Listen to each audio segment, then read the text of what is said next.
Reaching out to a hiring manager. Sometimes the smallest moment, like seeing a job posting you actually care about, turns into the biggest internal debate of your week. Should you hit send? Should you introduce yourself? Or should you wait quietly and hope fate, algorithms, and HR routing do the job for you? Today, we're diving into that awkward tension between ambition and anxiety and how to approach the people behind the resumes and job listings. With that feeling hanging in the air, the mix of hope and hesitation, let's narrow the spotlight onto one specific job seeker who found themselves at that very crossroads. A job seeker applied to a position at a huge multinational company. Through a friend, they learned the names of the recruiter and hiring manager. They don't know them personally, but they're wondering if reaching out directly could help get their resume noticed, or if it would come across as unprofessional or desperate. They want to make a good impression, but don't want to overstep.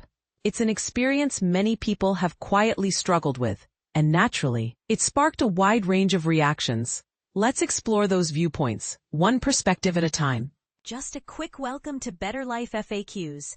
If you want more simple, practical answers like this, be sure to share, like, and subscribe. Now let's continue. First up, we have someone who believes in embracing the moment. They say reach out to the recruiter, plainly and confidently. Tell them why you're the perfect fit.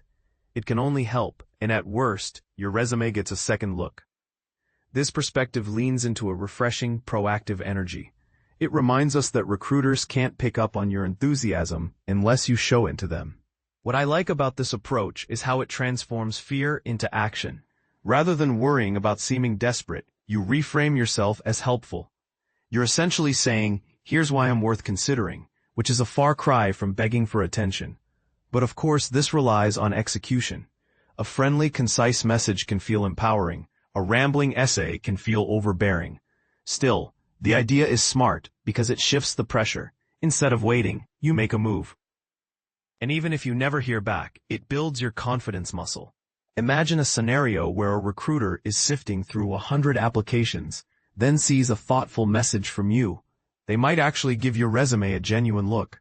That small effort can set you apart. It's initiative, not intrusion, and that distinction matters. Now, while that first take leans toward confident outreach, another voice adds a bit more strategy into the mix. This next commenter has experience, real personal success with reaching out. They say they've contacted hiring managers before and received replies, as long as the message was professional and their LinkedIn backed it up. What stands out here is the practicality. They aren't promising miracles, but they're offering a roadmap. Be clear, be aligned, and let your digital footprint do the heavy lifting. And that's incredibly important because outreach doesn't exist in a vacuum. It's almost always followed by a profile check. Imagine sending a beautiful, polished message only for the hiring manager to click your LinkedIn and see nothing relevant. Their advice reminds us that preparation transforms outreach from risky into responsible. It also takes some pressure off the idea that reaching out is bold. Here it's simply a step in a well-prepared job search. Yet it's not foolproof. Some fields are more open to cold messages than others. But the principle holds. Clarity and professionalism make you memorable. And being memorable at the right moment can be everything in a competitive market. Of course, not everyone shares that optimism. Some commenters come bearing a colder dose of realism. Enter the realist. This person says most recruiters simply don't reply, period. That might sound discouraging at first, but in reality, it's an important emotional grounding. Job searching often creates expectations we didn't mean to have, like believing every message should lead somewhere. But recruiters are juggling dozens, sometimes hundreds of roles and messages. Silence isn't personal, it's logistical. And understanding that can actually make outreach less frightening. If ghosting is the most likely outcome, you suddenly have nothing to lose. It's a bit like tossing a pebble in a lake. The splash might be small, but every once in a while, it skips. Still, the message here suggests you should manage your expectations and protect your emotional energy. Outreach can work. It just doesn't guarantee it will. Knowing that makes you braver, not quieter. But if realism exists on one side, blunt professional pragmatism lives on the other. Next up is a recruiter offering a sharp cut of corporate reality. They say cold outreach won't lead anywhere unless you have a real, direct connection to the hiring manager. This perspective comes from someone who sees the hiring process from the inside, and they're honest about how rigid certain systems can be. Large companies, especially global ones, rely heavily on structure, referrals, applicant tracking systems, and defined workflows. In that world, a cold message may simply bounce off the protective shell around the hiring team, but it's worth noting that this is one experience shaped by one company culture. Not every multinational operates the same way. Their point about needing a true connection underlines how much social capital influences hiring, but social capital doesn't always come prepackaged. Sometimes outreach is how you build it. That said, their message is valuable because it teaches you to adjust your expectations. Hoping for a miracle from a weak tie is setting yourself up for disappointment. Still, the door is rarely fully closed.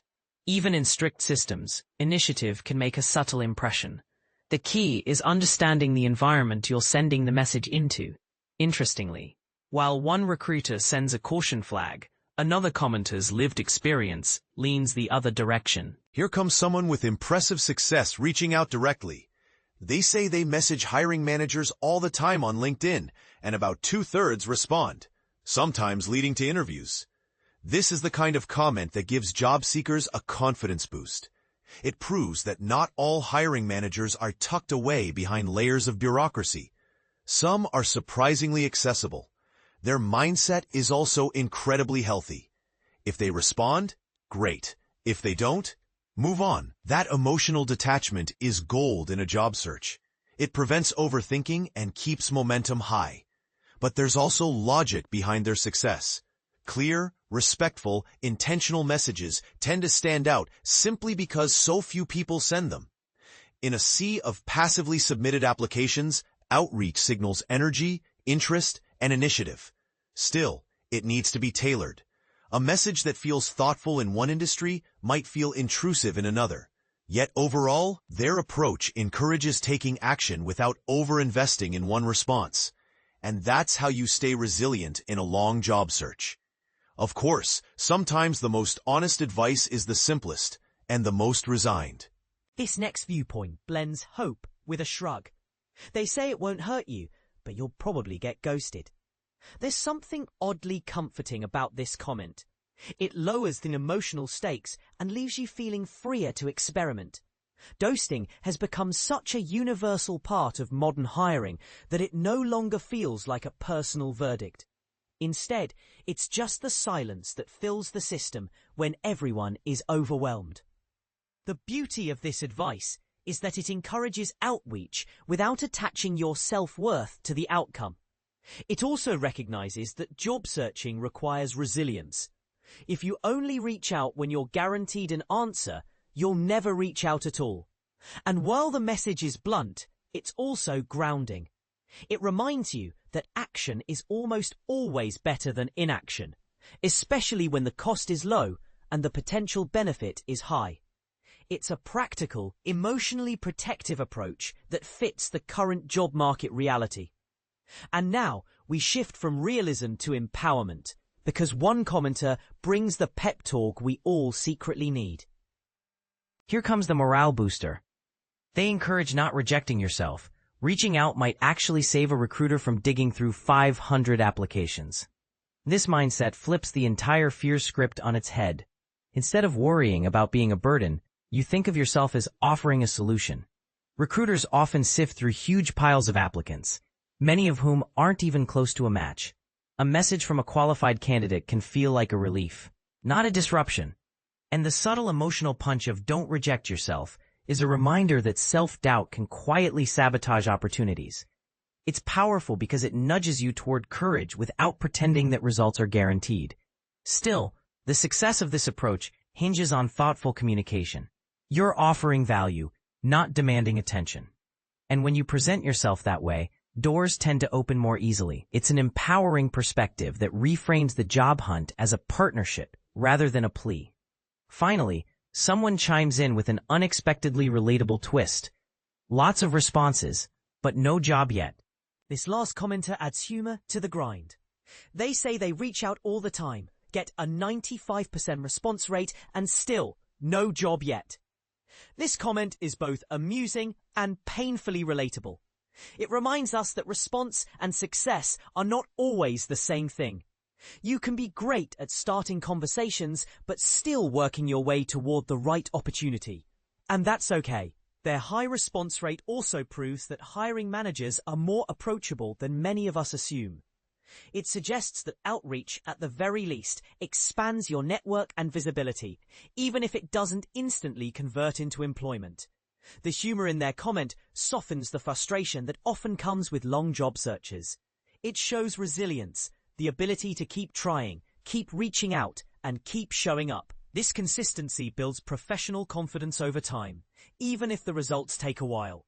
And in many ways, that's the real lesson here. Reaching out isn't a magic trick, but it's a meaningful part of a long-term strategy. With all these perspectives laid out, from optimistic to realistic, let's bring the threads together. Across all these viewpoints, a common theme emerges. Reaching out isn't a guaranteed pathway, but it's also not a risky one. It's a small, intentional action that may or may not yield a result, but almost always helps you grow in confidence and clarity. The heart of this conversation is about balancing initiative with expectation. You don't have to stay silent and hope your resume magically rises to the top. But you also don't have to pin your hopes on a single message. Craft a professional note, keep it concise, make sure your online presence supports your story. Then send it with respect, intention, and zero desperation. Whether you get a reply or silence, you took a step forward. And each step builds momentum in your search. As we wrap up, let the tension ease a little and settle into the quiet understanding that trying is often more important than the outcome. Thanks for spending a few minutes exploring this job search crossroads. Remember, courage in small doses can change the trajectory of your career. Keep reaching, keep refining, and keep believing that the right opportunity sees you just as clearly as you hope to be seen.